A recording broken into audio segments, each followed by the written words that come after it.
Hello student, कैसे हैं आप सब। एक बार पुनः सी कोचिंग क्लासेस पर स्वागत है। और क्लास 12 केमिस्ट्री एनसीईआरटी चैप्टर 16 अध्याय 16, जिस चैप्टर का नाम है दैनिक जीवन में रसायन। और इस चैप्टर को पूरा कंप्लीट जितने भी टॉपिक हैं इस वीडियो के माध्यम से आपको प्रोवाइड करने वाले हैं।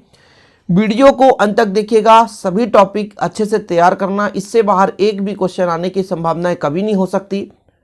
और इसके बाद आप जिस चैप्टर का डिमांड करेंगे कि इस चैप्टर का वन शॉट वीडियो, तो मैं वो भी करने के लिए तैयार हूं, बस आपका रिस्पांस अच्छा होना चाहिए। वीडियो को अंत तक देखा करिए, शेयर जरूर करिएगा। और आज हमारा जो है संपूर्ण अध्याय यहाँ पर समाप्त होने वाला है, तो वीडियो को लास्ट तक देखिएगा। कोचिंग की आवश्यकता नहीं है, बस आप इतना पढ़ लें, आपको पूरे अंक मिल जाएंगे। यदि यहाँ से जो भी टॉपिक बनेगा तो वहाँ से प्यारे बच्चों जो मैं पढ़ाने वाला हूँ आज पूरा कंप्लीट यहाँ से फंसेगा। शुरू करते हैं। चैप्टर का नाम है दैनिक जीवन में रसायन। दैनिक जीवन मतलब हम अपने डेली रूटीन में कुछ ऐसे रासायनिक पदार्थों का प्रयोग करते हैं जो कि हो सकता है आवश्यकता को पूरा करने के लिए हो, या कि हो सकता है हमारे शरीर में उत्पन्न विकार को दूर करने के लिए हो। तो हम विभिन्न प्रकार के उपयोगों के लिए हम रासायनिक पदार्थों का प्रयोग करते हैं, उसी चीज़ का इस चैप्टर में वर्णन है। दैनिक जीवन मतलब डेली रूटीन, हम अपने लाइफ में क्या कर रहे हैं और हमको उनके लिए किन रासायनिक पदार्थों का प्रयोग किया जाता है। जैसे आप कपड़ा धोना चाहते हैं तो डिटर्जेंट लगाते हैं, नहाने के लिए साबुन का प्रयोग करते हैं, खाद्य पदार्थों को सुरक्षित करने के लिए एसिटिक अम्ल का प्रयोग करते हैं, नमक का प्रयोग करते हैं। तो सबके सब क्या है, रासायनिक पदार्थ हैं। इसलिए इस चैप्टर को आपके सिलेबस में ऐड किया गया है। तो हमारा सबसे पहला जो टॉपिक है वो छोटा सा है, औषधि। औषधि किसे कहते हैं? देखिए, 2 अंक के भी क्वेश्चन, 3 अंक के क्वेश्चन, 1 अंक के क्वेश्चन कैसे पूछे जाएंगे, सब कुछ यहाँ पर चर्चा करेंगे हम। तो क्वेश्चन आ सकता है, औषधि क्या है? औषधि क्या है? तो ऐसे पदार्थ जिसका उपयोग हम उत्पन्न रोगों के रोकथाम के लिए प्रयोग करते हैं। जैसे हमारे शरीर में विकार उत्पन्न हो गया, जोड़ों में दर्द हो गया, सिर में दर्द हो गया, या ज्वर आ गया, बुखार है, इस कंडीशन में हम जैसे एस्पिरिन का प्रयोग करते हैं, पैरासीटामोल का प्रयोग करते हैं। तो ये सब के सब क्या है, औषधि। मतलब औषधि एक प्रकार के पदार्थ है जिसका उपयोग मनुष्य तथा जानवर उत्पन्न रोगों को रोकथाम के लिए प्रयोग करता है। मतलब चाहे मनुष्य में रोग उत्पन्न हो या जानवर में रोग उत्पन्न हो, उसके रोकथाम के लिए हम जिन रासायनिक पदार्थों का प्रयोग करते हैं, जिन पदार्थों का प्रयोग करते हैं, उन्हें क्या कहते हैं, औषधि कहते हैं। क्या बोलते हैं, औषधि। ठीक है। जैसे ज्वर निवारक हेतु मॉर्फिन, कोडेन का प्रयोग किया जाता है। तो औषधि की पहली परिभाषा आपको लिखना है। पहला टॉपिक है, औषधि वे पदार्थ है जिनका उपयोग मनुष्य तथा जानवरों में उत्पन्न रोगों के रोकथाम में, उपचार में तथा निदान में होता है। मतलब निदान का मतलब समापन करने के लिए। आपके शरीर में खुजली हो गई तो फिर आप क्या लगाएंगे, दवा लगाएंगे। वो कौन सा दवा होगा, रासायनिक पदार्थ होगा, ताकि खुजली समाप्त हो जाए। दाद हो गया, या सर में दर्द हो गया, बुखार हो गया, तो इनसे निपटने के लिए आपको प्यारे बच्चों रोकथाम करने के लिए या निदान के लिए हम प्रयोग करते हैं रासायनिक पदार्थ, जिसे औषधि कहते हैं। तो औषधि का मतलब समझ गए कि मनुष्य या जानवर में उत्पन्न रोगों के रोकथाम के लिए कुछ पदार्थों का प्रयोग किया जाता है। उन पदार्थों को हम क्या कहते हैं, और औषधि कहते हैं। क्या बोलते हैं, औषधि। औषधि का मतलब समझ गए ना। जैसे यहां पर ज्वर निवारक हेतु मॉर्फिन या कोडेन का प्रयोग किया जाता है। इसके बाद हम आगे टॉपिक चर्चा करेंगे, दर्द निवारक या पीड़ाहार। क्वेश्चन कैसे पूछा जाएगा, 2 से 3 टॉपिक दे देता है। दर्द निवारक जैसे प्रशांतक, ज्वर निवारक, पूर्तिरोधी, इन पर टिप्पणी लिखो। समझ रहे ना। तो ये छोटे छोटे टॉपिक हैं, चर्चा करते चलेंगे। पीड़ाहार या दर्द निवारक, पहले शब्द का अर्थ निकाले। पीड़ा मतलब आपके शरीर में उत्पन्न पीड़ा है, दर्द पेन जिसे बोलते हैं, उसको कम करने के लिए या उसके निवारण के लिए हम जिन औषधि का प्रयोग करेंगे उसे क्या बोलेंगे, दर्दनाशक या दर्द निवारक या पीड़ाहार। मतलब हमारे शरीर में दर्द है और दर्द को हम कम करना चाहते हैं, दर्द से छुटकारा पाना चाहते हैं, तो कुछ हम पदार्थों का प्रयोग करेंगे, कुछ रासायनिक पदार्थों का प्रयोग करेंगे। उन रसायन को ही बोलेंगे पीड़ाहर या दर्द निवारक। यानी शरीर में दर्द से छुटकारा पाने के लिए, दर्द को कम करने के लिए ली जाने वाली जो दवा होती है उसे हम क्या बोलते हैं प्यारे बच्चों? पीड़ाहर या दर्द नाशक या दर्द निवारक। इसका काम क्या होता है? जैसे आपको पता है कि हमारे पैर में छोटा सा मान लीजिए कांटा लग जाए या सुई चुभ जाए या छोटा सा कोई कीड़ा ही काट दे, फिर भी हमारे मस्तिष्क को यह दिशा निर्देश हो जाता है कि इस जगह पे दर्द हो रहा है। तो क्या मस्तिष्क वहां तक जाता है? मस्तिष्क तो नहीं जाता। पैर में आपके चोट लग गई छोटी सी, आपके मस्तिष्क को पता चल गया कि कुछ घटना हो गया हमारे पैर में, तो क्या मस्तिष्क जाता है? नहीं जाता। इसके अंदर एक तंत्रिका तंत्र होती है। तंत्रिका तंत्र शरीर के विभिन्न भागों में कोई भी एक्टिविटी होता है वो सूचना देता है तंत्रिका तंत्र मस्तिष्क को। अचानक मच्छर आ जाए, आंख में जो तंत्रिका तंत्र होगा एक्टिव हो जाएगा और तुरंत मस्तिष्क को संदेश देगा कि मच्छर आ रहा है, आंख में घुसने वाला है। तो तुरंत मस्तिष्क पलक को संदेश दे देता है कि तू आंख को, पलक को बंद कर, जिससे आंख सुरक्षित हो जाए। पलक आपका झपकता रहता है। अचानक खाई आ जाए, आप देख लेते हैं तो तुरंत आपका पैर क्या होता है? वहां से हट जाता है। सामने कोई कील रखा हो तो पैर आपका हट जाता है तुरंत।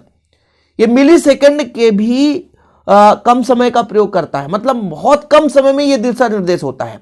तुरंत आंख में जो तंत्रिका तंत्र तुरंत मस्तिष्क को पहुंचाया, भैया घटना घटित होने वाला है, आगे कुछ ऐसी चीजें हैं जो आपके शरीर को चुभ सकती है। तुरंत आपका जो तंत्रिका तंत्र है कहां तक पहुंचा? पैर तक। पैर को बोला बेटा आगे नहीं जाना है, तो पैर क्या होता है? रुक जाता है। आप वाहन चला रहे होते हैं, अचानक सामने कोई वाहन आ जाए तो आपका ब्रेक लग जाता है। ब्रेक लगाते हैं, ऑटोमेटिक ब्रेक लगाते हैं, किसी की आवश्यकता नहीं होती ब्रेक लगाने की, ऑटोमेटिक हाथ काम करता है। इसका कारण क्या होता है? आंख ने निर्देश दिया किसको? मस्तिष्क को। यहां पे जो तंत्रिका तंत्र है तुरंत मस्तिष्क को निर्देश दिया कि भैया कुछ होने वाला है। तुरंत वो कहा हाथ को, तंत्रिका तंत्र तुरंत किसको सूचना दे देता है? हाथ को, कि तू जल्दी से ब्रेक मार, नहीं तो घटना घटित हो जाएगा। तो ये जो तंत्रिका तंत्र है ये सूचना देता है। अच्छा, हमारे पैर में दर्द हो रहा है, चुभन हो गई, दर्द होने लगा। अब यहां पे तंत्रिका तंत्र काम कर रहा है, मस्तिष्क को बता रहा है कि यहां पे दर्द हो रहा है, आंख से आंसू बहा, दर्द हो रहा है। तो हमको करना क्या पड़ेगा? वो जो साला नारद का कार्य कर रहा है, पैर से हमारे मस्तिष्क तक जो सूचना पहुंचा रहा है उसको हम नष्ट कर देंगे, उसको शांत करेंगे कि तू चुप रहा। तो अब ऐसे दवा हम प्रयोग करेंगे कि वो जो सूचना पहुंचा रहा होता है उसको ही क्या कर दे? निष्क्रिय कर दे। सभी में समझने की कोशिश करिएगा, चाहे वो दर्द निवारक हो, चाहे ज्वर निवारक हो, प्रशांतक हो, हर जगह की बात कर रहा हूं। हमारे पैर में चोट लगी है, पैर में दर्द हो रहा है, ये कोई ना कोई सूचना पहुंचाने वाला कोई ना कोई अंग होगा, वो जो तंत्रिका तंत्र होता है उसको निष्क्रिय करना है। तो फिर हम दवा का प्रयोग करते हैं, तो पैर में जो तंत्रिका तंत्र है उसके तंत्र को क्या करता हूं? निष्क्रिय करता है कि तू सूचना आप मत पहुंचाना, जिसके कारण से वो दर्द शांत हो जाता है। बाकी दर्द कभी कम नहीं होता है, दर्द आपके पैर में उतना ही होता है, बस उसको अनुभव नहीं कर पाते आप, क्योंकि वहां पर जो सूचना पहुंचाने वाला आपका अंग है उसको निष्क्रिय कर दिया जाता है। जो भी आपका तंत्र है उसको क्या कर देते हैं? निष्क्रिय कर देते हैं, ताकि ये सूचना मस्तिष्क तक न पहुंचाए। समझ रहे हैं? तो पीड़ाहर या दर्द निवारक में किसी भी हम टेबलेट का प्रयोग करते हैं, किसी भी औषधि का प्रयोग करते हैं, तो वो केवल एक ही काम करता है, वो जो दर्द को सूचना देता है, मैसेज देता है हमारे मस्तिष्क तक, उसको निष्क्रिय करता है। सूचना देने वाले तंत्र को निष्क्रिय कर देता है। जैसे पैर में दर्द होता रह गया, अब हमको पता ही नहीं है क्या दर्द हो रहा है, निष्क्रिय कर दिया, तंत्रिका तंत्र को निष्क्रिय कर दिया। ऐसी घटनाएं होती है इसके साथ। समझ रहे हैं ना? चलिए, तो यहां पर एग्जाम्पल के रूप से देख सकते हैं कि शरीर के विभिन्न भागों में दर्द, दांत में दर्द, शरीर के जोड़ों में दर्द, स्नायु के लिए एस्पिरिन का प्रयोग करते हैं। सबसे फेमस टेबलेट होता है एस्पिरिन। एनाल्जिन का उपयोग करते हैं दर्द के लिए, तथा ऊपर से लगाने के लिए मेथिल सैलिसिलेट, तारपीन का तेल या बॉम, झंडू बॉम आप सबको सबसे ज्यादा प्रचलित है अपने एरिया में, तो सबसे ज्यादा झंडू बॉम लगाओ, झंडू बॉम। समझ रहे हैं? कोई बात नहीं, मजा ले रहे हैं, झंडू बॉम सही है, नाम भी लिखा रहता है। बॉम का प्रयोग करते हैं, जोड़ों में दर्द भी रहता है तो भी हम बॉम का प्रयोग करते हैं, ऊपर से लगाते हैं। ठीक है, आपके सर में दर्द होता है तो बॉम, सबसे पहले घर में बोले बॉम है क्या, बॉम लगाओ, है ना। कमर में दर्द है वहां भी बॉम लगाते हैं। तो ये बॉम सबसे प्रचलित चीज है, तो ये ऊपर से लगाया जाता है। लेकिन एस्पिरिन खाया जाता है, एस्प्रिन क्या करता है, अंदर के शरीर को, मतलब जहां भी दर्द होता है उसके तंत्र को निष्क्रिय करता है। ठीक, ये हो गया हमारा। ये टॉपिक है छोटे छोटे और एग्जाम में पूछे जाएंगे, इसलिए मैं पूरा वन शॉट वीडियो ये दे रहा हूं आपको। कोचिंग की आवश्यकता नहीं है, आप घर बैठे तैयारी करो। चलिए आगे देखते हैं। ज्वर निवारक। ज्वर निवारक, ज्वर मतलब तापमान, आपके शरीर की ताप बढ़ गई है। ताप, देखो बुखार किसे कहते हैं? बुखार है क्या? शरीर के ताप में वृद्धि ही बुखार है। नॉर्मल 37 डिग्री सेल्सियस होना चाहिए, मान लो 50-60 है तो ठीक है, 70-80 पहुंच गए, आपका तापमान बढ़ गया। 100 डिग्री सेल्सियस में तो बहुत तेज आप कांपने लग जाओगे।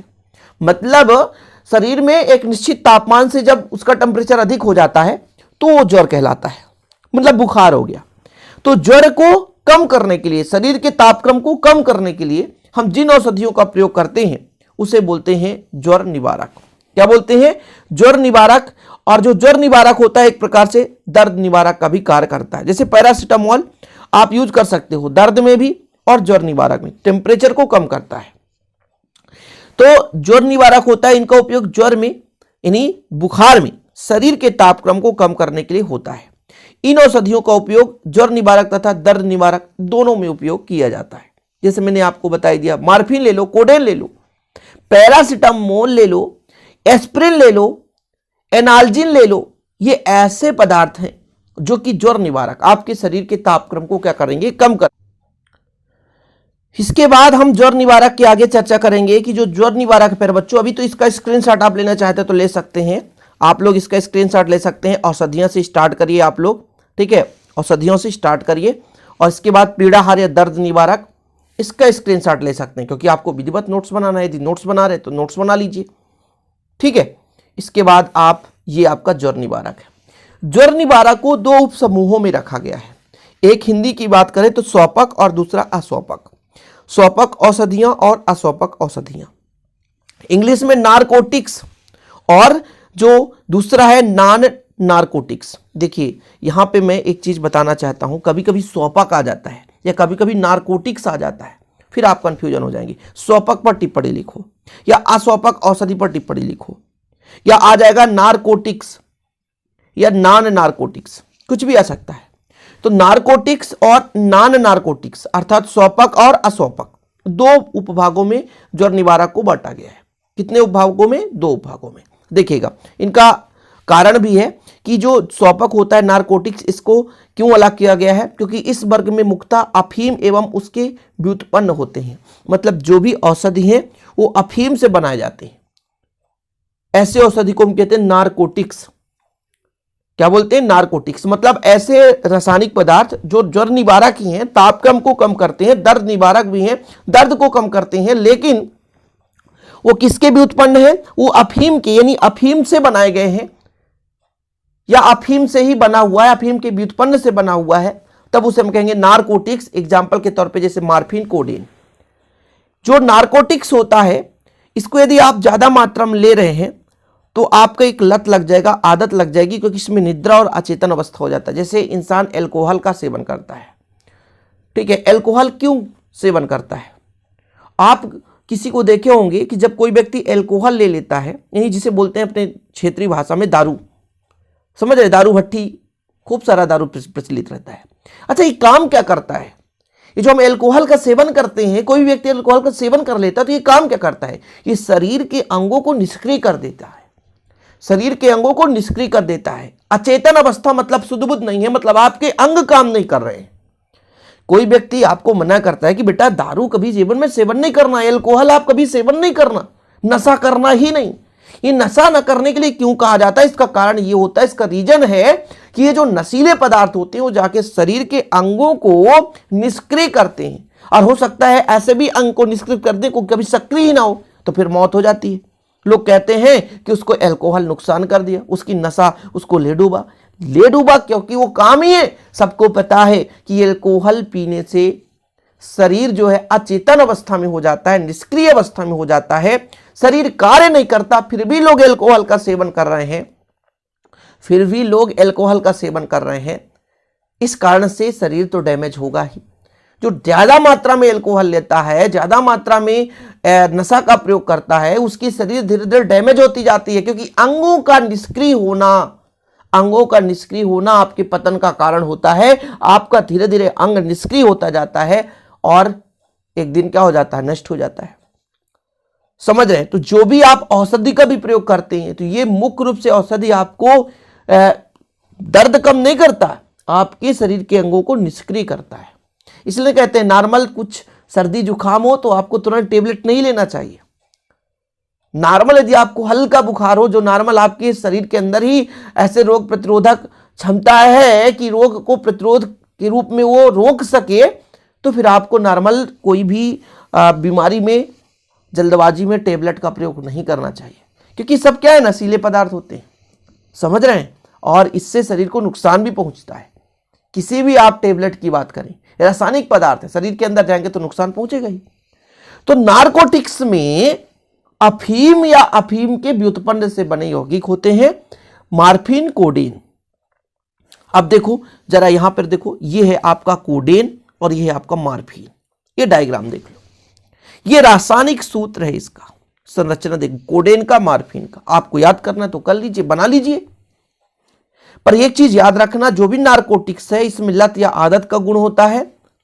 इसको यदि हम ज्यादा मात्रा में सेवन, जैसे मॉर्फिन ज्यादा मात्रा में ले लें तो आपको निद्रा आ जाएगी, आप सो जाएंगे, अचेतन अवस्था में हो जाएंगे, आपकी शुद्ध बुद्ध नहीं रहेगा।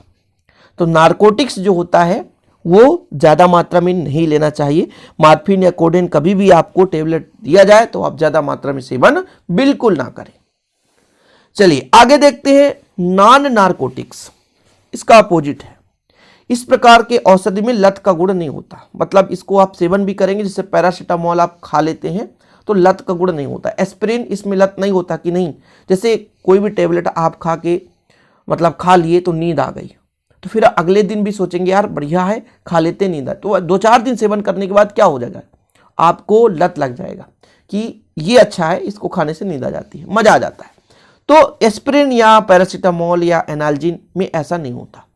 तो नॉन नारकोटिक्स और नारकोटिक्स को दो भागों में, यानी स्वापक, अस्वापक। स्वापक मतलब क्या है, लत लग जाना, आदत हो जाना, लेकिन और स्वापक का मतलब सीधा अर्थ निकालो, सो जाना। तो स्वापक में जो व्यक्ति टेबलेट का प्रयोग करता है, इन औषधियों का प्रयोग करता है, तो निद्रा में हो जाता है, उसको अचेतन अवस्था में कर देता है औषधि। लेकिन नारकोटिक्स में या अस्वापक में ऐसे रासायनिक पदार्थों को रखा गया है जो कि लत नहीं लगाते और ना ही इसको खाने से आदत होती है और ना ही निद्रा होती है। ठीक है, एग्जाम्पल के तौर पर aspirin, paracetamol, Analgin. Aspirin, paracetamol, Analgin. ठीक है, ये आपका नॉन नारकोटिक्स हो गया। ठीक, क्लियर। एस्पिरिन का यहां पर आप देख सकते हैं, ये मैं केमिकल यहां पर जो फार्मूला है उसको मैं लिख दिया हूं, ताकि आप लोगों को लिखना है तो लिख सकते हैं। कभी कभी आ जाता है कोडेन, मॉर्फिन, या आ जाएगा एस्पिरिन, पैरासीटामोल, इनकी संरचना दीजिए। बहुत कम ही, रेयर कंडीशन में। बाकी तो प्यारे बच्चों, ये जो छोटे छोटे टॉपिक दे रहा हूं बहुत ही इंपॉर्टेंट है, आप लोगों को पढ़ना है किसी भी दम पे। समझ रहे ना? चलें अगले टॉपिक पर चलें। ये समझ में आया? आपको समझ में आ गया ज्वर निवारक दो उपवर्ग, स्वापक और अस्वापक का, एक नॉन नारकोटिक्स और एक नॉन नारकोटिक्स। क्या? Non narcotics. चलिए अगला जो हमारा टॉपिक है वो है पूर्तिरोधी। पूर्तिरोधी या पूतिरोधी भी बोलते हैं, पूर्तिरोधी भी बोलते हैं। ठीक है, आपके शरीर में घाव लग गया, घाव लग गया तो भैया आपके शरीर की जो कोशिकाएं हैं वो सक्रिय होंगी, घाव भरने का काम करेंगी। लेकिन बाहर के जो सूक्ष्म जीव हैं, उन जो सक्रिय कोशिकाएं होंगी, जो नए कोशिका का निर्माण होगा उसको क्या कर जाएंगे, वो खा जाएंगे। देखिएगा, मैं थोड़ा सा एक चीज क्लियर करना चाहता हूं। ये पूर्तिरोधी का मतलब ये नहीं कि आप दवा लगा लिए तो मतलब अपने आप वो मांस भरेगा, ऐसा नहीं है। आपके शरीर में चोट हो गया, घाव हो गया, त्वचा में कहीं भी कट गया, तो फिर हम पूर्तिरोधी का प्रयोग करेंगे। तो पूर्तिरोधी ये काम नहीं करता कि आपके घाव को भर देगा, आपके चोट को पूरा कर देगा, वो ये काम नहीं करता। देखिए, आपका शरीर ही आपके घाव को भरेगा, आपके चोट को कौन पूरा करेगा? आपके शरीर की कोशिकाएं। जो कोशिका होते हैं नए कोशिका का निर्माण करते हैं, लेकिन जब चोट लग जाता है तो वहां पे छोटे छोटे सूक्ष्म जीव, छोटे छोटे सूक्ष्म जीव नए कोशिकाओं को क्या कर जाते हैं, खा जाते हैं, मतलब उनका भक्षण कर देते हैं, नए कोशिकाओं को नष्ट कर देते हैं। अच्छा, इसके लिए हमको क्या करना पड़ता है? पूर्तिरोधी लगाना पड़ता है, या टेबलेट का प्रयोग कर सकते हैं। अब पूर्तिरोधी लगाने से क्या होता है प्यारे बच्चों, कि जो नए कोशिकाएं होती हैं उनको वो सूक्ष्मजीव नष्ट नहीं कर पाते, क्योंकि पूर्तिरोधी सूक्ष्मजीव को उत्पन्न होने ही नहीं देता, सूक्ष्मजीव को ही नष्ट कर देता है। मतलब संक्रमण को दूर करने के लिए, सूक्ष्मजीवों को नष्ट करने के लिए हम जिन पदार्थों का प्रयोग करते हैं उसे पूर्तिरोधी कहते हैं। या कि शरीर में घाव चोट लग जाने से या त्वचा में कहीं पे भी मान लो कुछ अचानक लग जाने से जो सूक्ष्म जीव होते हैं उनको नष्ट करने के लिए जिन पदार्थों का प्रयोग करते हैं हम उसे पूर्तिरोधी कहते हैं। क्या बोलते हैं? पूर्तिरोधी। समझ रहे ना? पूर्तिरोधी घाव को पूरा नहीं करता, बल्कि घाव में जो उत्पन्न सूक्ष्म जीव हैं, जो नए कोशिकाओं को नष्ट करते हैं, उन जीवों को वो नष्ट करता है, वो है पूर्तिरोधी। समझ गए? तो यह संक्रमण को दूर करने वाला साधन है जिसे त्वचा तथा घाव आदि पर सीधे लगाया जाता है। इसे सीधे जीवित ऊतका पर लगाया जाता है। मतलब आपके शरीर में कहीं भी चोट लग जाए, जीवित ऊतक है वहां पे भी हम लगा सकते हैं। यदि हम पूर्तिरोधी के प्रकार की बात करें तो कार्बनिक रंजन, यानी कार्बनिक रंजन का मतलब ये है कि कार्बनिक पदार्थों से बना हुआ जो सूक्ष्म कीटाणुओं को नष्ट करता है उसे कार्बनिक रंजन कहेंगे। जैसे यहां पर लिखा है एरिक्लेविन, मर्क्यूरोक्रोम, जीनियम वायलेट, ये जो है सूक्ष्म जीवाणुओं को क्या करते हैं? सूक्ष्म कीटाणुओं को नष्ट कर देते हैं। कार्बनिक रंजन। आयोडीन टिंचर, मतलब जिनमें आयोडीन से बनाया जाता है। आपके हर हॉस्पिटल में, आप गांव से हैं तो छोटे से हॉस्पिटल में भी टिंचर होता है। यदि आप लोहे की कील लग जाती है तो बोले टिंचर लगवाओ। टिंचर की सुई भी लगती है और टिंचर आपके ऊपर से भी लगाया जाता है। इसका मतलब ये होता है कि टिंचर लगाने से उस पर जो सूक्ष्म जीव उत्पन्न होने वाले हैं, कीटाणु जो उत्पन्न होने बैठने वाले हैं, वो नष्ट हो जाएंगे। छोटे छोटे कीटाणु आप देख नहीं पाते, आपका जो घाव होता है उसमें छोटे छोटे जीव हो जाते हैं, आप देख नहीं, इतने सूक्ष्म होते हैं कि आप देख नहीं पाते। जब वो बहुत बड़े हो जाते हैं तब तो दिखाई देते हैं कभी कभी, लेकिन उन सूक्ष्म जीवों को नष्ट करने के लिए हम इन प्रकार के रासायनिक पदार्थों का प्रयोग करते हैं। तो आयोडीन यौगिक का मतलब है जो आयोडीन से निर्मित है। आयोडीन यौगिक का मतलब है जो आयोडीन से निर्मित है। जैसे टिंचर आयोडीन हो गया, आयोडोफॉर्म हो गया, ये भी एक प्रकार के रासायनिक पदार्थ है जो कि पूर्तिरोधी हैं, हमारे शरीर में लगे चोट या घाव में उत्पन्न कीटाणुओं को नष्ट करने में उपयोग किए जाते हैं। अब डेटॉल का प्रयोग देखिए, समानता उपयोग, इसमें मतलब समान उपयोग में आने वाला एंटीसेप्टिक डेटॉल क्लोरोजाइनाल व टर्पनियान का उपयुक्त तो विलायक में बना हुआ विलयन होता है। अब डेटॉल देखते हैं, नहाने के लिए डेटॉल साबुन का प्रयोग करते हैं। ठीक है, इसका कारण यही है कि यदि आपके शरीर में छोटे छोटे कीटाणु सूक्ष्म जीवाणु यदि बैठ भी गए हैं तो डेटॉल से क्या हो जाएंगे? नष्ट हो जाएंगे। तो यदि पूर्तिरोधी आता है तो इतना आपको लिखना है। ठीक है, स्क्रीनशॉट ले लीजिए। पूर्तिरोधी, देखिए पूरे टॉपिक हम कवर करेंगे, वीडियो को अंत तक जरूर देखिएगा। और हाँ, मैं आपसे कहना चाहता हूँ प्यारे बच्चों, प्लीज़ यार शेयर कर दीजिएगा। और ये जो वीडियो बना रहा हूँ काफ़ी हेल्पफुल होने वाला है। अभी पूरा कंप्लीट यहाँ पर कंप्लीट करेंगे, है ना, सभी टॉपिक को क्लियर करेंगे, इसलिए प्लीज़ शेयर जरूर करना। तो अब हमको कीटाणुनाशी देखना है। कीटाणुनाशी क्या है? कीटाणुओं को नष्ट करने के लिए जो हम बाहर भी प्रयोग करते हैं। आप अपने घर में फर्श को साफ करने के लिए फिनाल का प्रयोग करते हैं।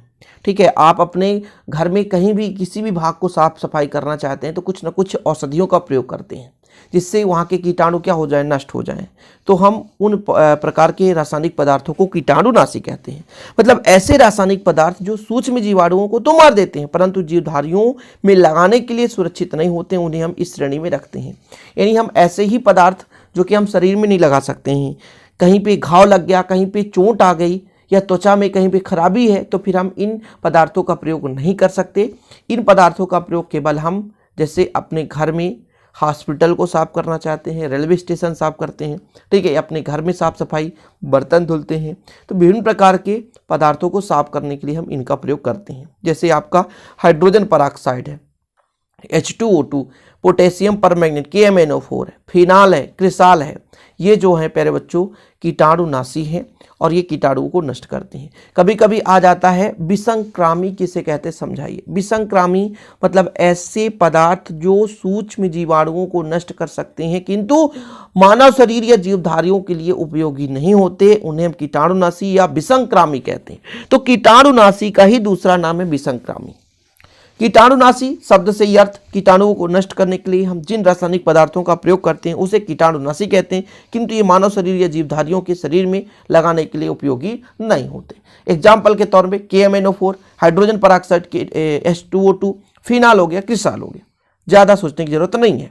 कीटाणुनाशी शब्द आ गया तो इतना आप आसानी से कर सकते हैं कि ऐसे पदार्थ या ऐसे रासायनिक पदार्थ जो किसको नष्ट करते हैं, सूक्ष्म जीवाणुओं को तो मार देते हैं, परंतु जीवधारियों के शरीर में लगाने के लिए काम में नहीं आते, उतना सुरक्षित नहीं है कि जीवधारियों को मतलब ये प्रयोग आ सके। ठीक है, तो कीटाणुनाशी आपका क्लियर हो गया। कीटाणुनाशी को ही हम कहते हैं विसंक्रामी। क्या? विसंक्रामी। चलिए अगला हमारा टॉपिक है प्रशांतक। प्रशांतक का मतलब क्या है? प्रशांतक, शांतक मतलब शांत कर देना।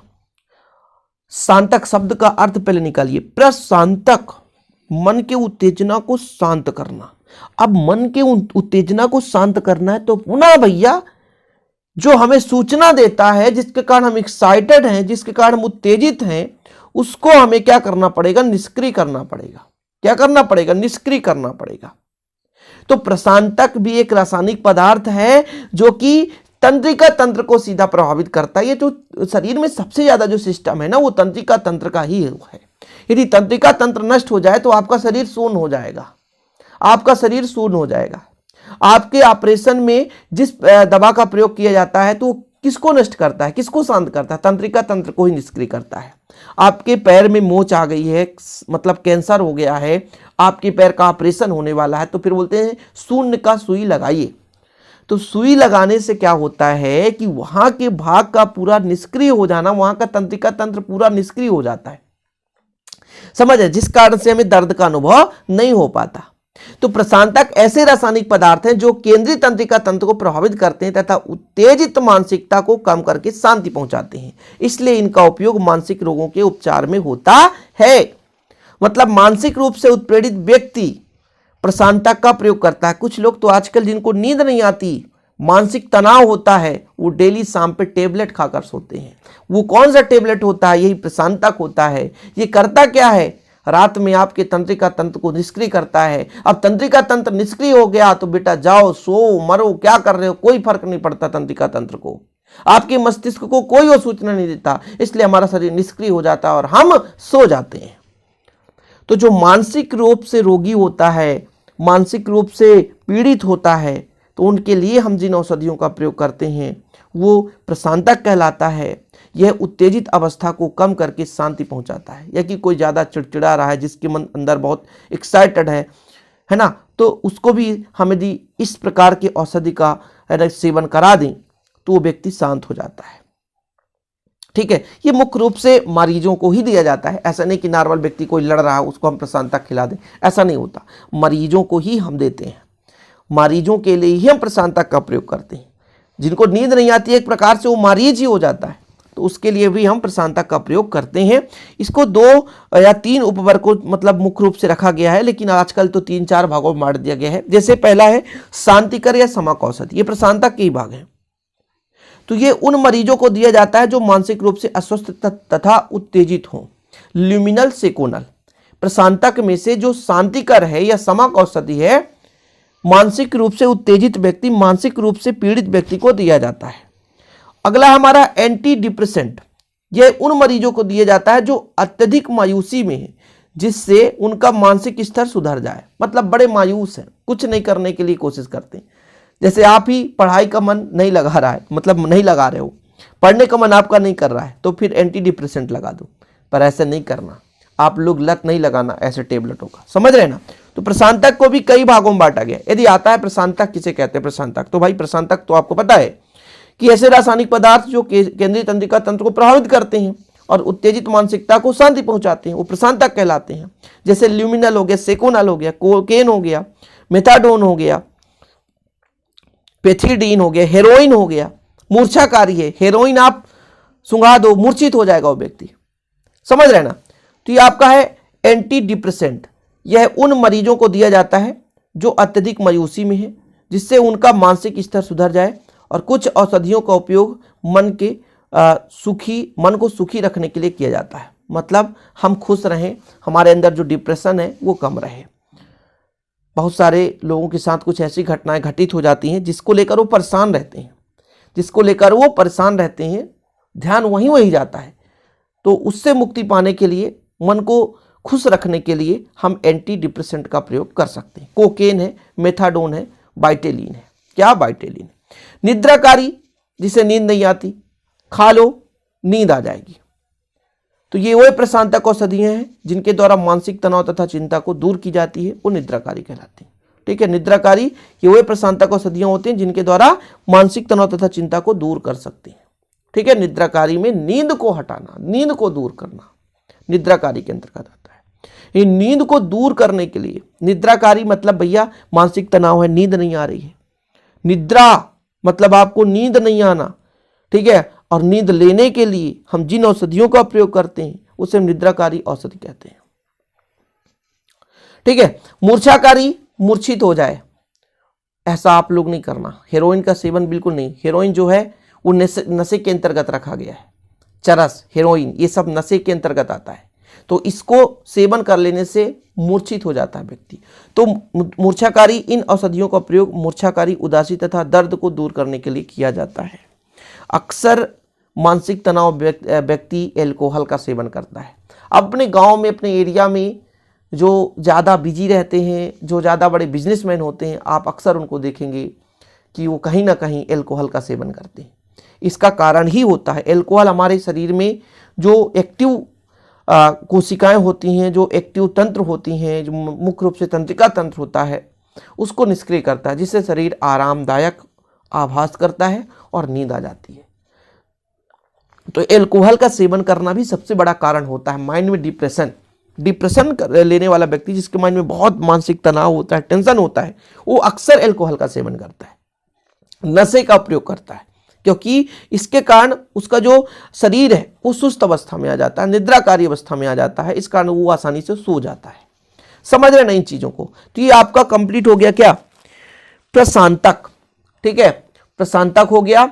इसके बाद हम आगे चलते हैं प्यारे बच्चों, एंटी फर्टिलिटी औषधि या प्रतिजनन क्षमता।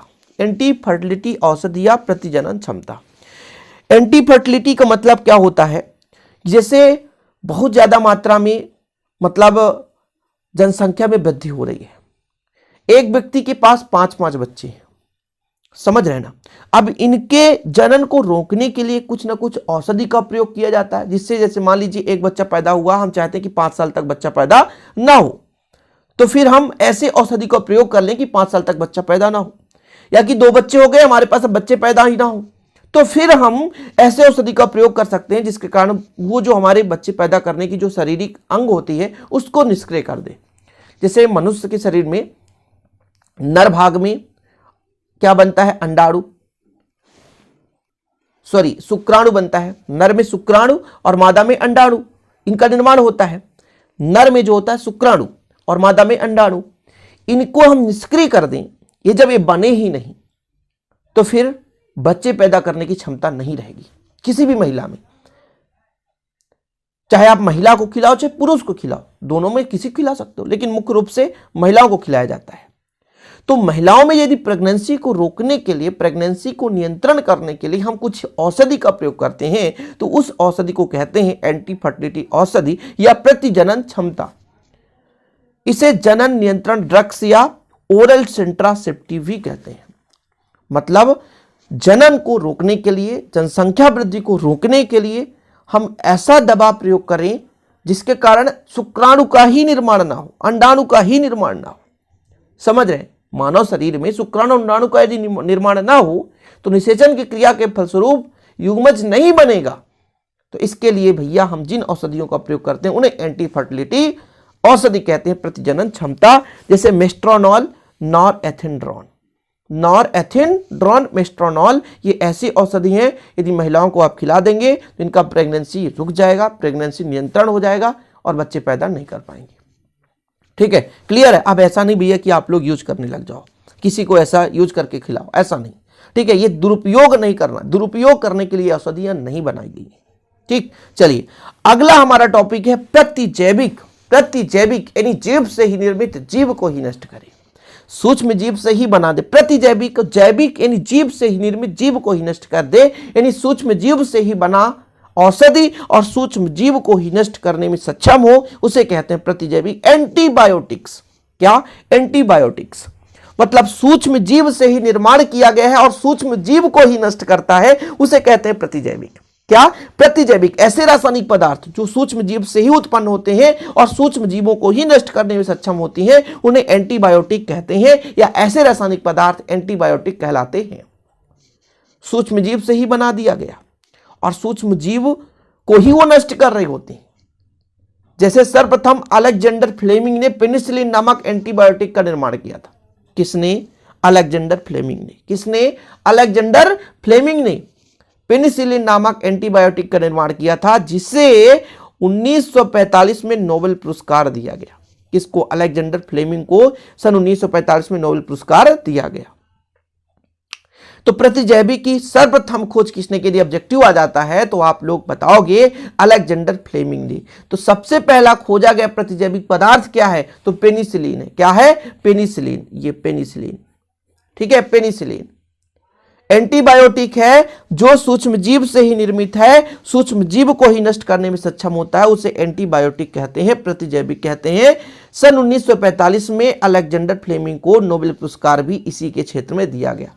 यदि आता है छोटा सा टिप्पणी कि प्रतिजैविक किसे कहते हैं, आप टिप्पणी दीजिए तो इतना आप लिख देना कि ऐसे रासायनिक पदार्थ जो सूक्ष्म जीव द्वारा ही उत्पन्न होते हैं और सूक्ष्म जीवों को नष्ट करने के लिए प्रयोग किए जाते हैं, प्रतिजैविक पदार्थ कहलाते हैं, एंटीबायोटिक कहलाते हैं। एग्जाम्पल के तौर पर पेनिसिलिन, जिसकी खोज सर्वप्रथम अलेक्जेंडर फ्लेमिंग ने की थी। क्लियर है? तो यहां आप लोग इसको नोट डाउन कर लेना। और इसके बाद हम पेनिसिलिन अलग से टॉपिक आ जाता है क्वेश्चन में, पेनिसिलिन पर टिप्पणी लिखो, ठीक है। तो ये बहुत सारे प्राथमिक यौगिकों का मिश्रण होता है, जिससे पेंटेनाइल, बेंजेनाइल, पेनिसिलिन, मतलब पेंटेनाइल, बेंजेनाइल। इसकी संरचना तो अजीब है भाई, पर ये तैयार करना पड़ेगा आपको एक ट्रिक से की सहायता से। इसको 2-3 बार आप लिखोगे, पेनिसिलिन की संरचना आपसे बन जाएगा। पेनिसिलिन पूछा जाएगा तो आपको लिखना पड़ेगा कि यह प्राकृतिक यौगिकों का मिश्रण होता है। पेंटेनाइल, बेंजेनाइल, पेनिसिलिन, संरचना लिख देना, ठीक। क्वेश्चन यदि पूछ दिया जाए पेनिसिलिन के गुण लिखो, क्या? पेनिसिलिन के गुण, तो आप लोग पेनिसिलिन के गुण भी लिख सकते हैं कि यह सफेद या हल्का पीला क्रिस्टलीय पाउडर होता है। प्राकृतिक पेनिसिलिन डेक्स्ट्रो रोटेटरी होता है। ये जल में कम विलयशील होता है, परंतु इसके सोडियम तथा पोटेशियम लवण जल में अत्यधिक विलयशील होते हैं। ये प्रबल अम्ल होते हैं। ये आर्द्रता की उपस्थिति में विघटित हो जाते हैं। आर्द्रता मतलब नमी। यदि पेनिसिलिन आ जाए, पेनिसिलिन पर टिप्पणी लिखो, पेनिसिलिन के गुण लिखो, तो फिर आपको लिखना पड़ेगा कि ये सफेद रंग का हल्का पीला क्रिस्टलीय पाउडर है। तो किस रंग का होता है? सफेद रंग का होता है, हल्का पीला भी होता है, क्रिस्टलीय पाउडर है। प्राकृतिक पेनिसिलिन जो होता है डेक्स्ट्रो रोटेटरी होता है, ठीक है। ये इतना खतरनाक रासायनिक नाम होते हैं जिनको याद करना कठिन होता है। ये जल में कम विलयशील होता है। कम विलयशील मतलब बहुत कम विलयशील होता है, जल में मिलाने पर विलय नहीं होता। लेकिन इसी का यदि सोडियम में पोटेशियम लवण ले लें तो जल में विलय हो जाता है। ये प्रबल अम्ल होते हैं तथा ये आर्द्रता की उपस्थिति में विघटित हो जाते हैं। नमी है तो ये विघटित हो जाए। कौन? पेनिसिलिन। पेनिसिलिन यदि नमी में होगा प्यारे बच्चों तो विघटित हो जाएगा। ये पेनिसिलिन के गुण हो गए। यदि पेनिसिलिन आ जाए तो आप लिख लेना, गुण भी लिख लो आप लोग, ठीक। अगला हमारा टॉपिक है प्रति अम्ल एंटासिड, मतलब अम्लीयता को दूर करना है। प्रति अम्ल शब्द से अर्थ निकालो, अम्ल को दूर करने के लिए प्रति अम्ल का प्रयोग करेंगे। एंटासिड इंग्लिश वर्ड है, लेकिन एंटासिड ही एग्जाम में पूछा जाता है। एंटासिड किसे कहते हैं, प्रति अम्ल किसे कहते हैं। तो ऐसे औषधि, जैसे पेट में हमारे पास अम्ल की मात्रा ज़्यादा बढ़ गई है, तो फिर हम क्या करेंगे भैया, जैसे मीठा सोडा प्रयोग करते हैं, खाने का सोडा जिसे बोलते हैं, जिससे हमारे अंदर की अम्लीयता को दूर किया जा सके। तो ऐसे औषधियाँ वो औषधियों जो पेट में हाइड्रोजन आयन सांद्रण या अम्लीयता को कम करते हैं। H पॉजिटिव आयन बढ़ गया मतलब अम्लीयता बढ़ गई है। जैसे हमारे शरीर में जो आमाशय में अम्ल उत्पन्न होता है वो HCl, यदि उसकी मात्रा अधिक हो जाए, अम्ल जो HCl होता है उसका काम क्या होता है? हम खाते हैं, खाना खाते हैं, भोजन लेते हैं, भोजन लेने के फलस्वरूप मेरे बच्चों जो हमारा भोजन होता है वो लुगदी के फॉर्म में होता है और हमारे आमाशय में चिकना बना रहे, इस कारण से HCl उत्पन्न होता है। HCl क्या करता है? चिकनाहट बनाए रखता है।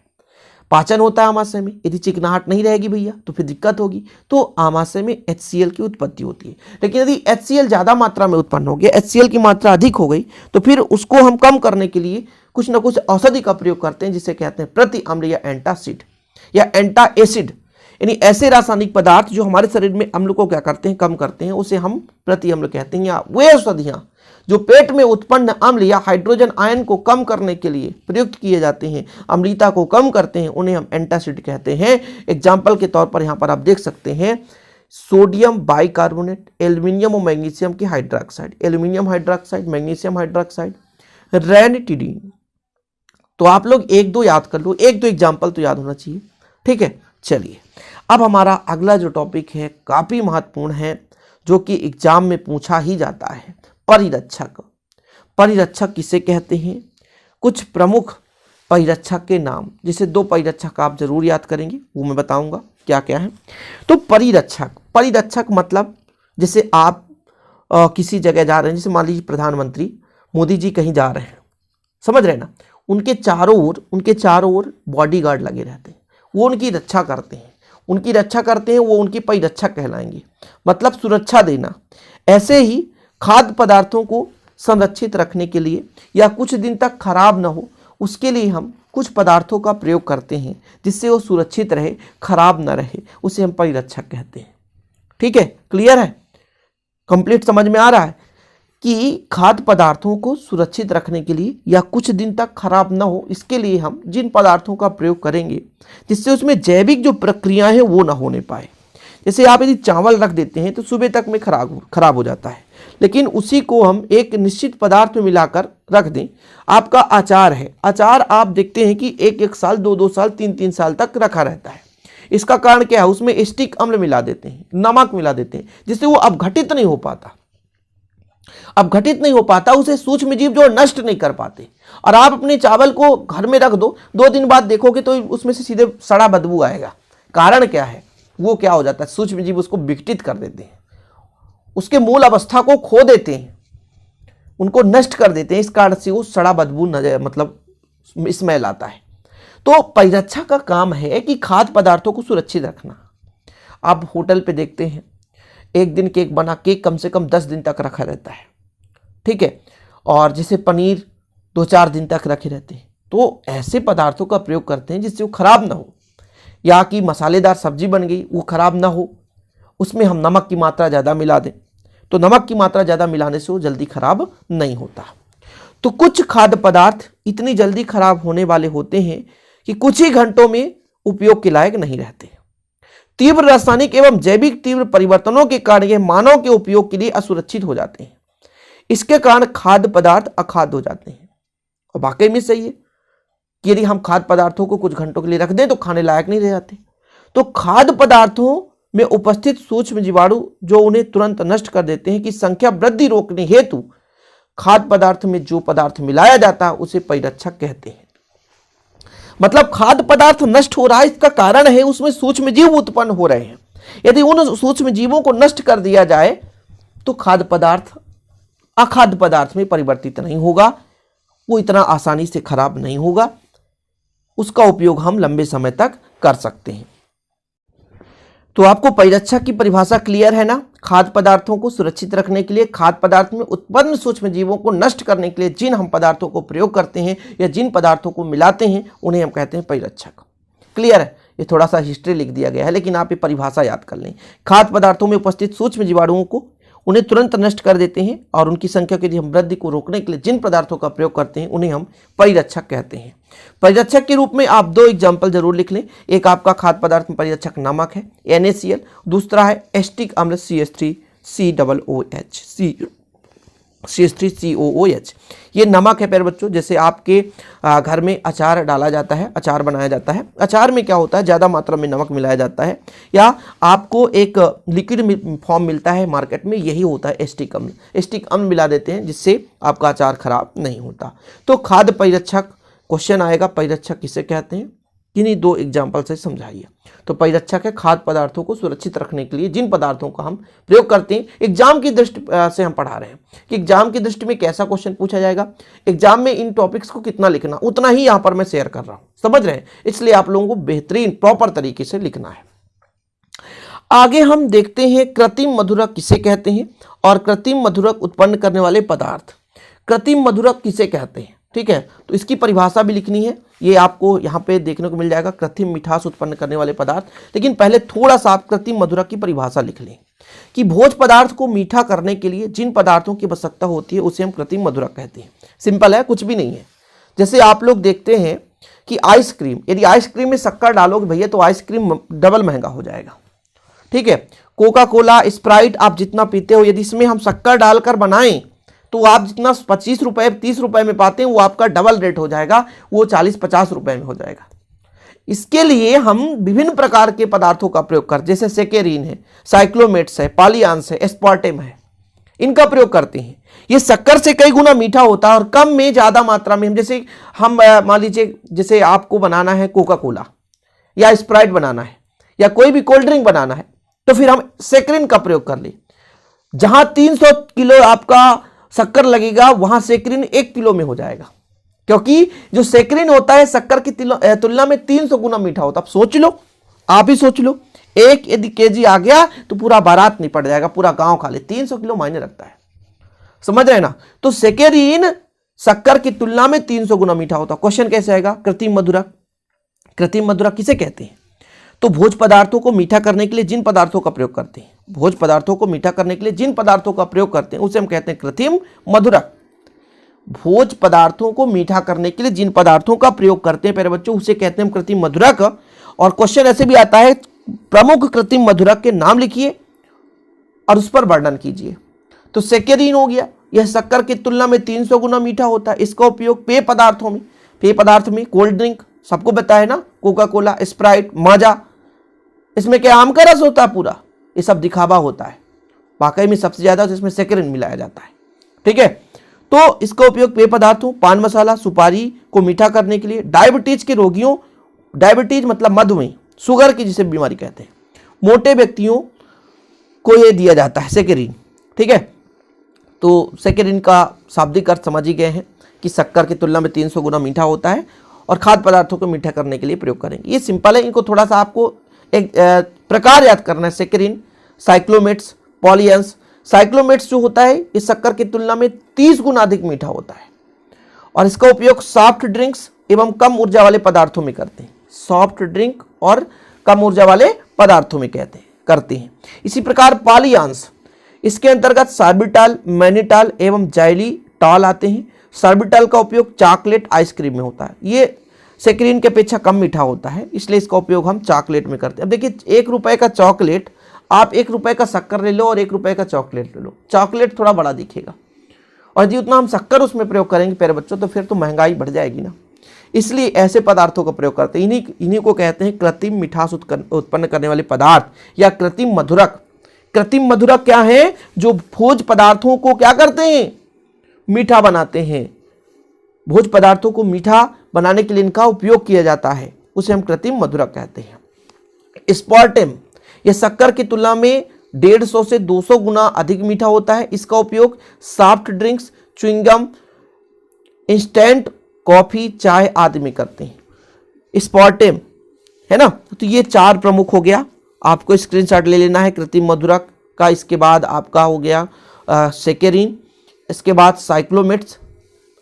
मेन एक शक्कर की तुलना में कितना, इसका उपयोग मुख्य रूप से पूछा जाता है। कृत्रिम मधुरक, प्रमुख कृत्रिम मधुरक, प्रमुख कृत्रिम मधुरक के नाम लिखिए और इनके उपयोग, तो ये पूछा जाएगा। प्रमुख कृत्रिम मधुरक के नाम और इनके उपयोग। ओके, चलिए। स्पार्टेम, पॉलियांस, साइक्लोमेट्स और सेकेरिन। चलिए, अगला जो हमारा महत्वपूर्ण टॉपिक है, काफी हेल्पफुल टॉपिक है, वो है साबुन। यहां से क्वेश्चन पूछा जाता है। साबुन, साबुन किसे कहते हैं? साबुन और अपमार्जक में अंतर, ये तो बहुत ही महत्वपूर्ण टॉपिक है, तो आपको तैयार ही करना पड़ेगा। साबुन क्या है? उच्चतर वसा अम्लों जैसे एस्टियरिक, पोमेटिक और ओलिक के सोडियम व पोटेशियम लवणों को हम साबुन कहते हैं। उच्चतर वसा अम्ल, ठीक है। वसा अम्ल मतलब अम्ल से जो हम लवण बनाते हैं। वसा अम्ल आपको पता है, जैसे हमारे पास कोई भी कार्बनिक श्रृंखला है, कार्बनिक श्रृंखला में यदि जैसे हमारे पास R है कार्बनिक श्रृंखला, इसमें ये समूह जुड़ा है तो ये वसा अम्ल हो जाता है। अब इसमें से H को हटा करके हम क्षार जोड़ दें, जैसे सोडियम और पोटेशियम, तो ये सोडियम और पोटेशियम का लवण बन जाता है, ठीक है। तो जो आपका साबुन होता है उच्चतर, मतलब यहाँ R का मान हो सकता है C15H31, 15 दूना 30 1 31, 17 दूनी 34 1 35, इसके साथ आप COOH, ये भी अम्ल है, ये आपका COOH, ये भी अम्ल है। उच्च कार्बनिक श्रृंखला वाले बसी अम्ल, मतलब कार्बन की संख्या बहुत ज्यादा है, कार्बन की संख्या बहुत ज्यादा है। जैसे स्टेरिक, पॉमिटिक, इनके नाम है। स्टेरिक का मतलब है प्यारे बच्चों C17, पॉमिटिक का मतलब है C15। उच्च बसा अम्लों, उच्च बसा अम्ल मतलब कार्बन की श्रृंखला लंबी है और उसमें COOH है, लेकिन जब हम साबुन बनाते हैं तो उच्च बसी अम्ल से बनाते हैं। इसमें हम H को हटा करके सोडियम या पोटेशियम को जोड़ देते हैं, तो ये बन जाता है सोडियम या पोटेशियम लवण, और ये कहला जाता है साबुन।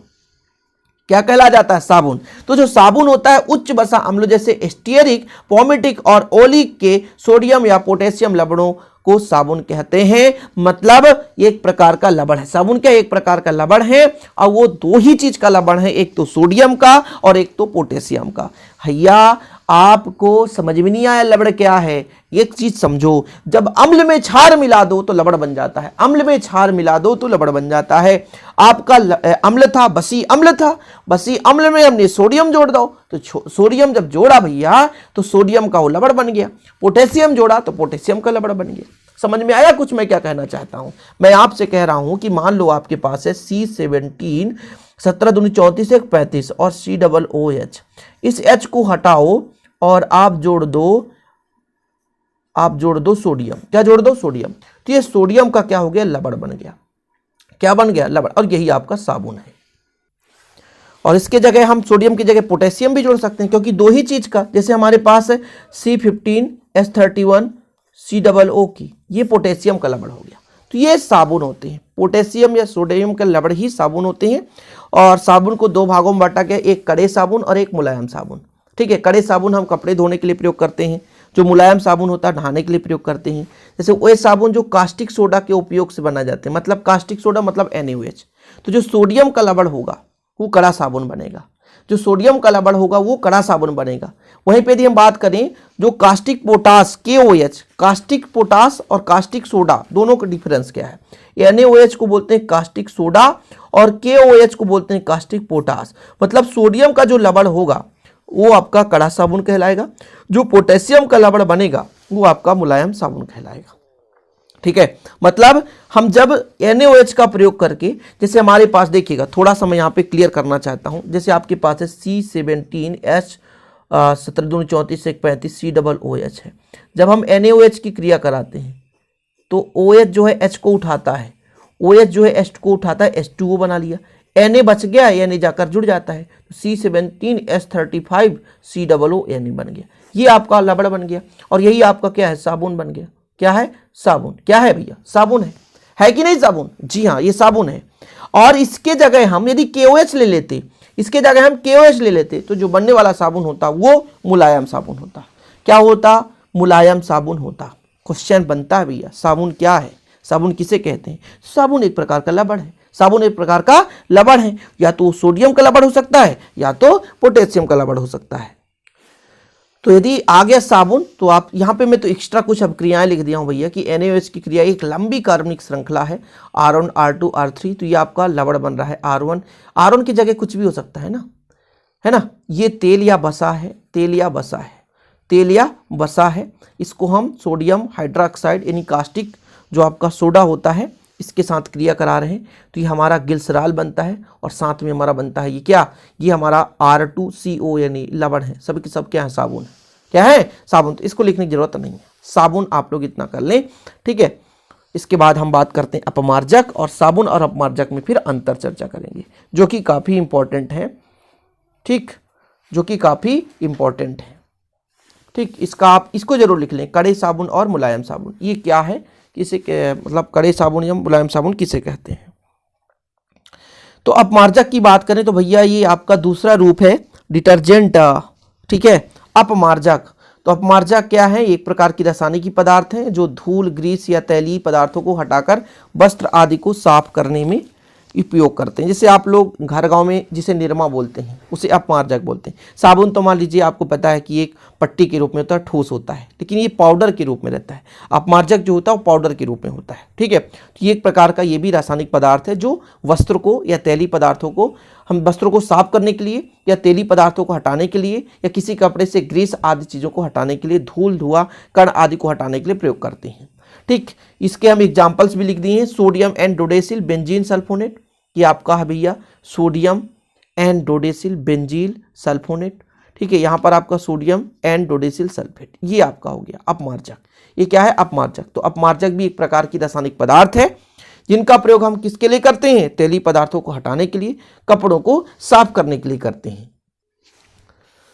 थोड़ा सा यहाँ पर थोड़ा सा ध्यान देंगे आप लोग कि यदि एथिलीन प्रकार के 10 से 18 कार्बन वाले असंतृप्त हाइड्रोकार्बन की सल्फ्यूरिक अम्ल से अभिक्रिया कराई जाती है तो कुछ कार्बनिक अम्ल प्राप्त होते हैं। कार्बनिक अम्लों के ये सोडियम लवण होते हैं जिन्हें संश्लेषित अपमार्जक या डिटर्जेंट कहते हैं। मतलब एथिलीन प्रकार के 10 से 18 कार्बन वाले असंतृप्त, मतलब कई सारे एथिलीन के अणु हम ले लें, फिर हम सल्फ्यूरिक अम्ल से क्रिया करा दें तो हमें अम्ल प्राप्त होगा, जिसे हम NaOH से क्रिया करा दें सोडियम का लवण बनेगा, जिसे हम कहेंगे संश्लेषित डिटर्जेंट या अपमार्जक। अपमार्जक भी एक प्रकार का लवण ही है, ध्यान रखिएगा, सोडियम का ही लवण होता है, समझ रहे हैं। तो जब हम एथिलीन की एक लंबी कार्बनिक श्रृंखला चयन को लेंगे और सल्फ्यूरिक अम्ल से क्रिया कराएंगे, बस इसमें सल्फो समूह जुड़ा रहेगा। अपमार्जक में एक ही डिफरेंस सल्फो, उसमें केवल डायरेक्ट लवण होता है। सोडियम में डायरेक्ट लवण होता है, लेकिन आपका जो यहां पर अपमार्जक है इसमें डायरेक्ट लवण नहीं रहेगा। इसको 3 भागों में बांटा गया है। ठीक है, इसको 3 भागों में बांटा गया है मुख्य रूप से। धनात्मक अपमार्जक, जिसमें धनात्मक आयन होता है उसे धनात्मक, ये वही अपमार्जक है जिनमें धनात्मक जलरोधी समूह होता है। जलरोधी क्या है भैया? इसके 2 भाग होंगे, डिटर्जेंट के 2 भाग होंगे, एक जो जल को कनेक्ट करेगा और एक जो जल से दूर जाएगा।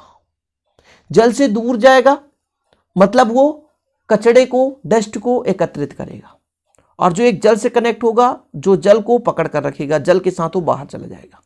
समझ रहे ना? जैसे मैं बात कर लूं इसकी 2 भाग की, तो 2 भाग ऐसे समझिएगा। इसके 2 भाग हैं, एक डस्ट से कनेक्ट और एक जल से कनेक्ट। ठीक है, एक जल यानी H2, तब तो एक भाग डस्ट को पकड़ेगा और एक भाग जो है आपका पानी के साथ मिल जाता है। इसके 2 भाग होते हैं। संश्लेषित डिटर्जेंट के 2 भाग होते हैं।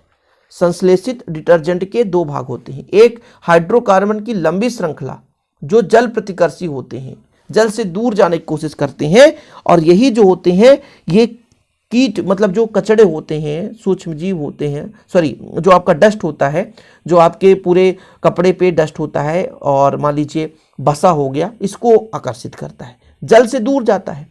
और दूसरा छोटी आयनिक श्रृंखला जो हाइड्रोफिलिक है, जल से आकर्षक मतलब जल से जुड़ जाता है। 2 कंडीशन होगा ना, कपड़े कब साफ होंगे? एक जल के साथ संगुणित हो जाए, जल के साथ मिल जाए, और एक जो आपके कपड़े के साथ डस्ट है उसके साथ संगुणित हो जाए।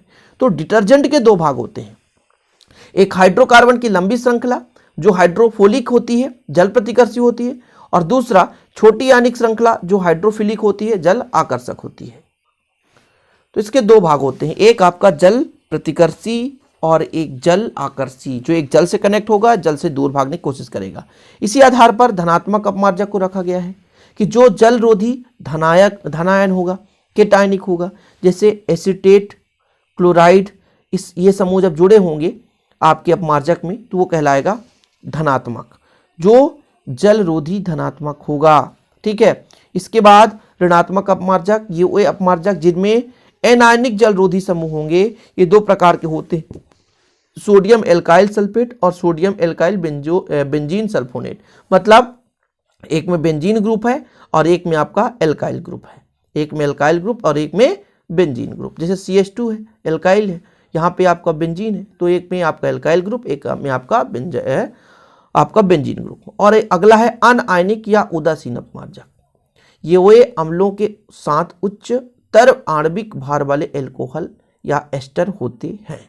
ठीक, तो ये आपको याद नहीं करना है, ये बस मैं आपको यहाँ पर थोड़ा सा, आपको मेन है जो हेडिंग है वो साबुन और अपमार्जक में अंतर क्या है, साबुन और अपमार्जक में अंतर तो मैं आपको समझा दे रहा हूं, आप लोगों को थोड़ा सा हेडिंग डालना है। एक साइड डालना है साबुन और एक साइड डालना है अपमार्जक। क्या? साबुन और एक साइड डालना है अपमार्जक। तो पहला आप लोग लिखेंगे, केवल लिखेंगे, ठीक है ना। साबुन में लिखेंगे ये प्रायः वसा अम्लों के सोडियम में पोटेशियम लवण होते हैं, ठीक है। इसमें आप लिखेंगे, साबुन में लिखिए, चलिए मैं बोलते चलता हूं, आप लोग लिखते चलेंगे। साबुन में लिखेंगे ये जो साबुन होता है ये प्रायः वसा अम्लों के सोडियम या पोटेशियम लवण होते हैं, ठीक है। लिख लिए, साबुन जो होता है वसा अम्लों के सोडियम या पोटेशियम लवण होते हैं, ठीक। अपमार्जक में लिखेंगे ये जो अपमार्जक होता है यह एल्किल बेंजीन सल्फोनिक अम्ल के सोडियम लवण होते हैं। लिखो आप लोग, यह प्रायः एल्किल बेंजीन सल्फोनिक अम्ल के सोडियम लवण होते हैं। लिख लिए पहला नंबर, ये प्रायः वसा अम्लों के सोडियम या पोटेशियम लवण होते हैं। और अपमार्जक में लिखोगे यह प्रायः एल्किल बेंजीन सल्फोनिक अम्ल का सोडियम लवण होता है। दूसरा नंबर लिखोगे साबुन में, यह कठोर जल में कपड़े को साफ नहीं करता। साबुन जो होता है कठोर जल में कपड़े को साफ नहीं करता। लिखें आप लोग, कठोर जल में कपड़े को साफ नहीं करता। अपमार्जक में लिखें ये मृदु जल के अतिरिक्त कठोर जल में भी कपड़ों को साफ करता है। कितने डिफरेंस हो गए? 2। पहला है ये सोडियम पोटेशियम का लवण है, यह एल्किल बेंजीन सल्फोनिक अम्ल का सोडियम लवण है, ठीक है। फिर से लिख लें, यह प्रायः वसा अम्लों के सोडियम पोटेशियम का लवण है, यह एल्किल बेंजीन सल्फोनिक अम्ल का सोडियम लवण है। ये प्रायः कठोर जल में साफ नहीं करते और ये मृदु जल के साथ साथ कठोर जल में भी कपड़े को साफ कर देते हैं। अगला नंबर लिखना, तीसरा नंबर, जो साबुन होता है इसका जलीय विलयन क्षारीय होता है। साबुन का जलीय विलयन क्षारीय होता है, नोट डाउन करें, साबुन का जलीय विलयन क्षारीय होता है और अपमार्जक का जलीय विलयन उदासीन होता है। अगला है अपमार्जक का जलीय विलयन उदासीन होता है, ठीक है। अपमार्जक का जलीय विलयन उदासीन होता है, ठीक है। अगला नंबर साबुन में लिखेंगे आप लोग, इसका उपयोग कोमल वस्त्रों को साफ करने में नहीं किया जा सकता। साबुन का उपयोग कोमल वस्त्रों को साफ करने में नहीं किया जा सकता, नोट डाउन कर लें। साबुन का उपयोग कोमल वस्त्रों को साफ करने के लिए नहीं किया जा सकता। अपमार्जक में लिखें इसका उपयोग कोमल वस्त्रों को साफ करने के लिए किया जाता है या किया जा सकता है। लिख लें आप लोग, अपमार्जक को कोमल वस्त्रों को साफ करने के लिए किया जा सकता है। 4 डिफरेंस आपका हो गया, 4 डिफरेंस। पहला क्या है? यह प्रायः वसा अम्लों का सोडियम में पोटेशियम लवण होता है। यह जो है अपमार्जक एल्किल बेंजीन सल्फोनिक अम्ल के सोडियम लवण होते हैं। यह कठोर जल में भी कपड़े को साफ नहीं करता, यह मृदु जल के साथ कठोर जल में भी कपड़े को साफ करता है। इसका जलीय विलयन क्षारीय होता है, इसका जलीय विलयन उदासीन होता है, ठीक है। इसका उपयोग कोमल वस्त्रों को साफ करने के लिए नहीं किया जा सकता और अपमार्जक का उपयोग कोमल वस्त्रों को साफ करने के लिए किया जा सकता है, ठीक है। क्लियर है, ये चीज़ है, क्लियर है आपका। 4 डिफरेंस आप लोग तैयार कर लेना। इस प्रकार से आपका जो चैप्टर है वो कंप्लीट होता है। कुछ ही टॉपिक रहे होंगे, लेकिन पहले बच्चों में मैक्सिमम टॉपिक कंप्लीट करा दिया, ठीक है। और जो भी आपका डाउट होगा, जो भी क्वेश्चन यदि आपको समझ में नहीं आएगा तो प्लीज़ आप बता देना। बाकी इससे बाहर कोई क्वेश्चन नहीं आएगा। उम्मीद करता हूँ आप लोग अच्छे तरीके से समझे होंगे आज के इस लेक्चर को, 1 घंटे का लेक्चर। और वीडियो पसंद आए तो लाइक जरूर करें, शेयर करें। आप अपना राय कमेंट बॉक्स में जरूर बताएं ताकि हम आगे भी ऐसे आपके लिए वीडियो लाते रहें। चलिए मिलते हैं अगली वीडियो के साथ। जय हिंद, वंदे मातरम।